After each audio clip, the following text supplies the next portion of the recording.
Baik, bismillahirrahmanirrahim. Assalamualaikum warahmatullahi wabarakatuh.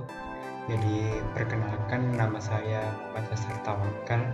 Saya mahasiswa Universitas Hasanuddin jurusan Sistem Informasi. Jadi, pada kesempatan kali ini saya akan menjelaskan bagaimana melakukan proses normalisasi dari tingkat ke-1 hingga mencapai tingkat ke-3. Nah, jadi di sini saya memiliki sebuah tabel, yaitu tabel RDKK atau Rencana Definitif Kebutuhan Kelompok Tani. Nah, jadi dalam tabel RDKK ini dia itu terdiri atas beberapa atribut, yaitu nama penyuluh, kode desa, kode kios pengecer, nama kios pengecer, gapoktan, nama poktan, nama petani, KTP, tempat lahir, tanggal lahir, nama ibu kandung, alamat, subsektor, komoditas, lahan pupuk, dan seterusnya. Jadi bisa di pause kalau mungkin terlalu cepat, seperti itu. Kemudian pada kesempatan kali ini saya memiliki dua objektif. Jadi objektif yang pertama itu saya akan menjelaskan itu bagaimana eksistensi atau tingkatan dari tabel yang telah diberikan ini. Apakah tabelnya ini sudah dalam bentuk normal pertama, sudah dalam bentuk normal kedua, ketiga, atau bahkan belum mencapai normal pertama sama sekali, seperti itu. Kemudian objektif saya yang kedua itu adalah melakukan normalisasi tabel RDKK ini dari bentuk normal pertama hingga mencapai bentuk normal ketiga, jadi seperti itu. Jadi kita masuk ke bagian yang pertama, itu mengetahui bagaimana eksistensi dari tabelnya. Jadi pertama, untuk mengetahui eksistensi tingkatannya itu kita perlu melihat nilai dari tabelnya, apakah nilainya itu tunggal atau tidak. Jadi suatu kolom itu dinyatakan nilainya itu sudah tunggal apabila kolomnya itu nilainya inputnya cuma satu, bukan lebih dari satu. Misalnya ini nama penyuluh, misalnya sini terdapat Sumarni, Andi. Nah, kalau nilainya seperti ini artinya nilai kolomnya itu belum tunggal, artinya dia itu belum mencapai norma pertama. Tapi karena ini tadi nilainya memang cuma satu, jadi untuk kolom ini kita asumsikan aman terlebih dahulu. Kita cek lagi untuk kolom lainnya, kita cek sekilas saja. Hasilnya itu kita cek sekilas dan hasilnya itu seperti ya, semuanya sudah berbentuk nilai tunggal. Jadi kita dapat asumsikan bahwa masih mungkin tabel ini merupakan tabel normalisasi pertama. Kemudian kita cek lagi untuk primary key untuk tabel yang pertama. Di sini nama penyuluh. Nama penyuluh di sini menurut saya tidak bisa jadi primary key, dan dia butuh ketergantungan terhadap suatu primary key. Jadi saya rasa kita perlu menambahkan suatu ID lagi, ID primary key itu kode penyuluh. Kemudian kode desa ini saya asumsikan berkaitan dengan nama penyuluh. Mungkin ini kode desa itu di mana si penyuluh ini melakukan penyuluhan, jadi mungkin kedua ini berkaitan. Kode desa ini tidak bisa saya katakan sebagai primary key atau foreign key, meskipun ini bisa memiliki nilai unik. Mengapa demikian? Karena dari tabel yang diberikan di sini, kode desa tidak ada tabel lain yang diberikan, melainkan hanya tabel RDKK ini. Dan dengan demikian artinya kode desa ini bukan foreign key, artinya kita akan lakukan dia itu sebagai atribut biasa. Kemudian kode kios pengecer ini bisa menjadi primary key, bisa jadi unik. Nama kios pengecer ini kemungkinan akan bergantung ke kode kios pengecer, jadi ini sudah aman. Gapoktan dan nama poktan, kayaknya kedua hal ini perlu sebuah ID atau primary key baru, mungkin nanti akan ditambahkan ID poktan. Jadi sejauh ini saya rasa diperlukan tambahan dua primary key baru. Nama petani, kalau nama petani ini saya rasa sudah cukup diwakili oleh KTP, karena setiap orang itu memiliki nomor KTP yang berbeda-beda. Jadi nama petani, tempat lahir, tanggal lahir, nama ibu kandung, alamat, semua ini bergantung ke KTP. Kemudian subsektor ini saya rasa dia itu tidak bergantung ke petani, karena seorang petani itu bisa bisa lebih dari satu subsektor. Misalnya itu kalau kita cek ada seorang petani di sini namanya seperti berikut. Nah, kita cek dia subsektornya di sini bukan hanya tanaman pangan tapi hortikultura juga. Jadi kita bisa asumsikan bahwa subsektor ini tidak bergantung hanya ke petani. Jadi seperti itu. Artinya kemungkinan ini dia nanti, karena saya rasa dia tidak bergantung ke atribut yang lain, kemungkinan dia ini akan bergantung ke composite key. Kemudian sama halnya dengan yang ini komoditas sampai ke yang terakhir. Saya rasa ini sisanya bergantung ke composite key. Jadi berdasarkan tinjauan atributnya itu, menurut saya masih perlu penambahan 2 atribut primary key, yaitu mungkin nanti kita namakan di sini kode penyuluh, kemudian kita perlu menambahkan ID important. Nah, karena masih perlu ada penambahan primary key, maka saya asumsikan bahwa, maka bisa saya katakan bahwa tabel ini tuh masih belum mencapai tabel normal pertama, masih menuju ke tabel normal pertama.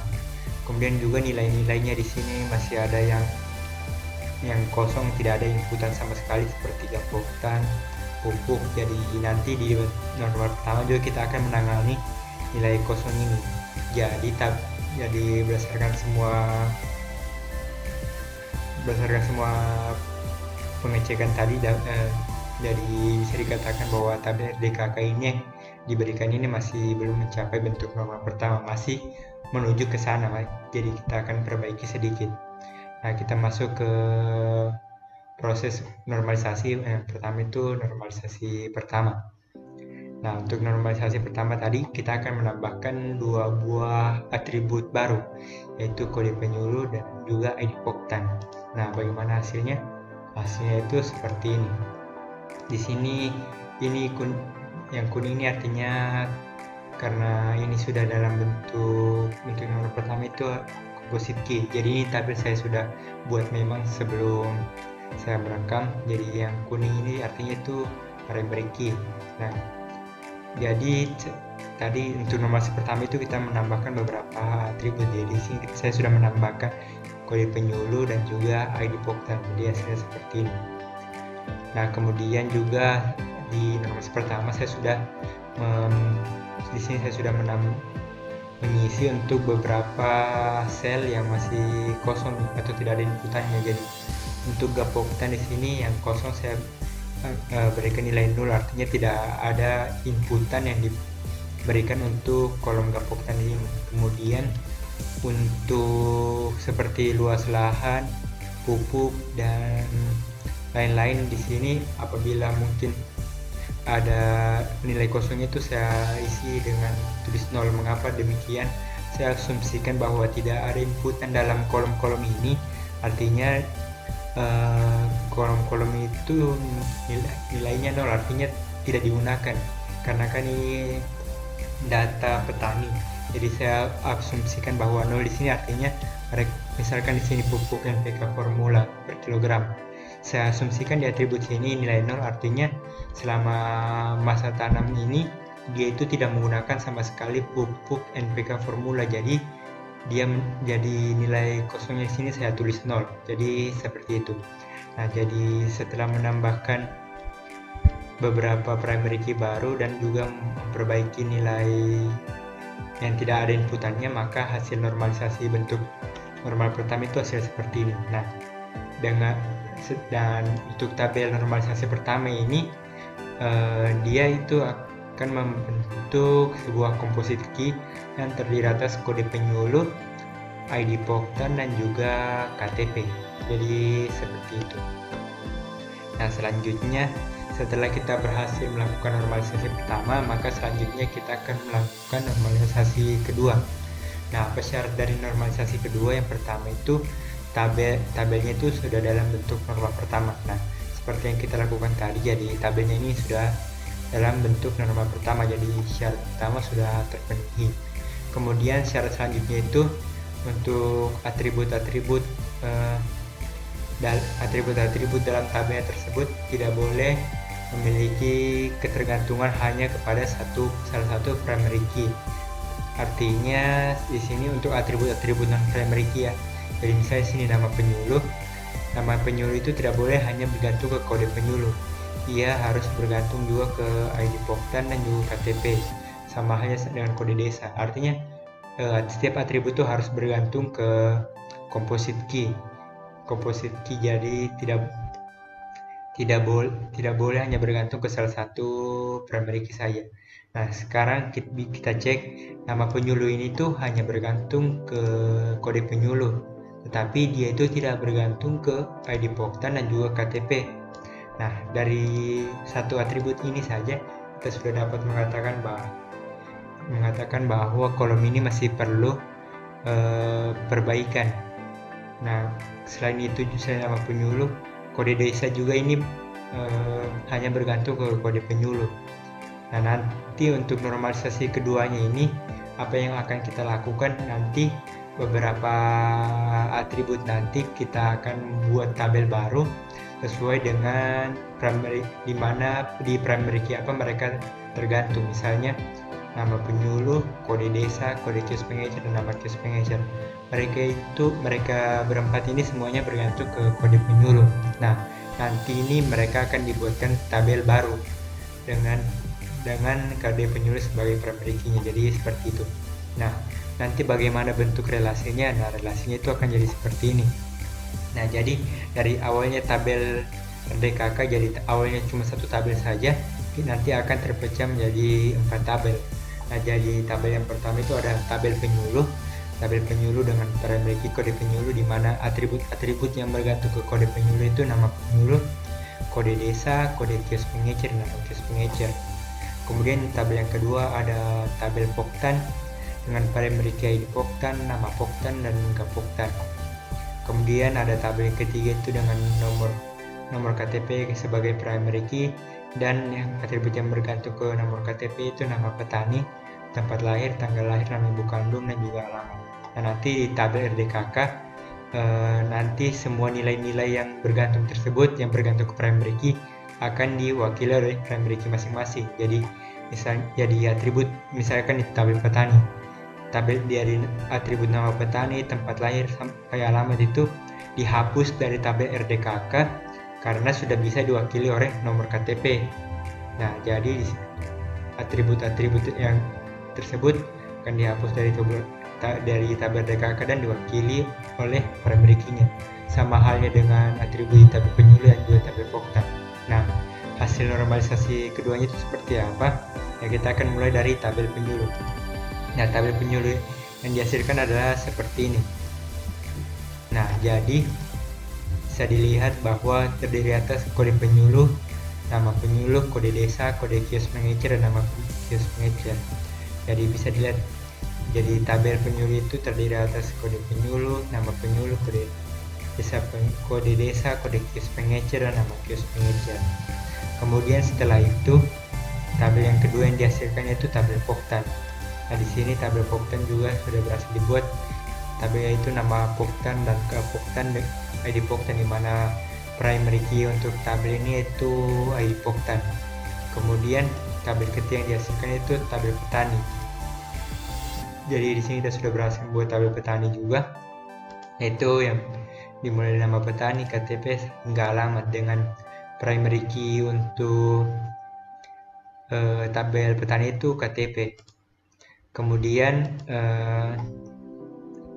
untuk tabel RDKK hasil normal keduanya setelah tadi kita dalam bentuk seperti ini, maka hasilnya itu akan menjadi seperti ini. Jadi beberapa atribut itu dihilangkan karena sudah bisa diwakili oleh primary key-nya masing-masing. Jadi sisanya seperti ini.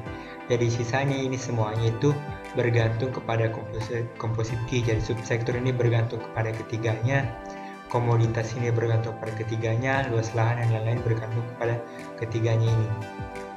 Jadi kita sudah berhasil melakukan bentuk normalisasi kedua. Nah, selanjutnya kita akan melakukan bentuk normalisasi ketiga. Nah, apa syarat dari bentuk normalisasi ketiga? Jadi pertama itu syaratnya itu tabelnya itu sudah dalam bentuk normal kedua. Nah, jadi seperti yang kita sudah lakukan tadi, ini sudah dalam bentuk normal kedua tuh, RDKK, petani, penyuluh, ini semua sudah dalam Poktan, ini semua sudah dalam bentuk normal kedua, jadi syarat pertama sudah terpenuhi. Kemudian syarat keduanya itu tidak boleh ada dalam tabel atribut non-primary key yang bergantung kepada atribut non-primary key yang lain. Jadi misalnya tabel komoditas ini tidak boleh lagi bergantung ke subsektor, yaitu harus hanya bergantung kepada composite key-nya, tidak boleh bergantung ke atribut non-primary key-nya. Jadi kita cek lagi satu persatu tabelnya yang sudah berhasil dibuat tadi. Jadi untuk tabel RDKK ini sejauh ini sudah aman. Subsektor, komoditas, luas lahan itu tidak ada yang bergantung kepada non-primary key yang lain. Bisa di pause mungkin jika terlalu cepat. Jadi untuk tabel RDKK-nya itu sejauh ini sudah aman. Nah, kita pindah ke tabel Poktan. Tabel Poktan juga kelihatannya sudah aman karena nama Poktan di sini tidak bergantung ke Gapoktan dan juga sebaliknya.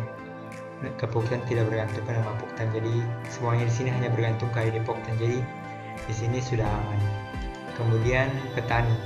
Nah, untuk petani itu semua di sini semuanya sudah aman juga. Tidak ada atribut non-primary key yang bergantung ke non-primary key yang lain. Sudah aman.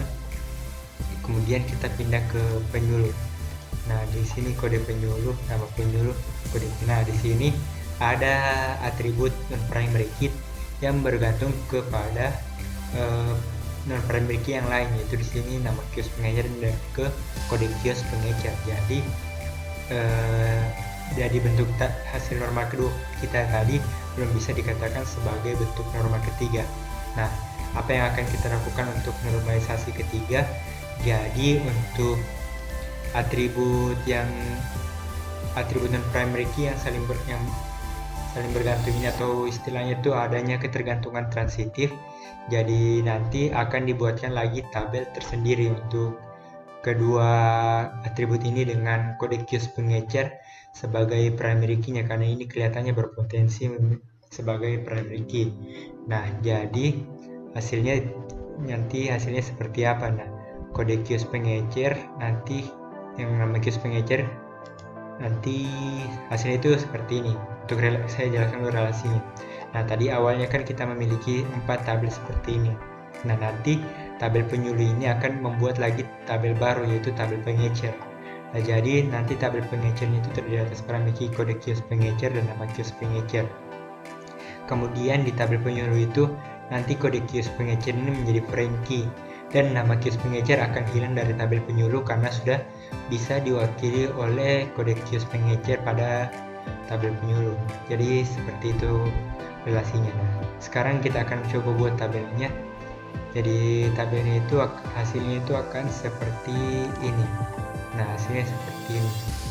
Nah, jadi kode kios dari atribut tadi yang memiliki ketergantungan transitif sudah dipisahkan dan hasilnya seperti ini. Jadi yang akan menjadi primary key adalah kode kios pengecer, dan dan nama kios pengecer yang bergantung ke primary key. Dan sekarang kita cek apakah masih ada lagi atribut yang bergantung ke non primary key yang lain.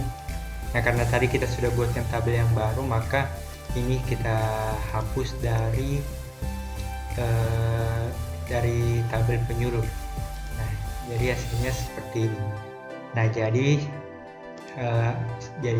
untuk normalisasi ketiga itu hasilnya itu ya sudah seperti ini. Nah, bisa dilihat, jika terlalu cepat mungkin bisa di pause. Jadi hasilnya seperti ini. Untuk Poktan hasilnya seperti ini. Untuk petani hasilnya seperti ini. Untuk penyuluh hasilnya seperti ini.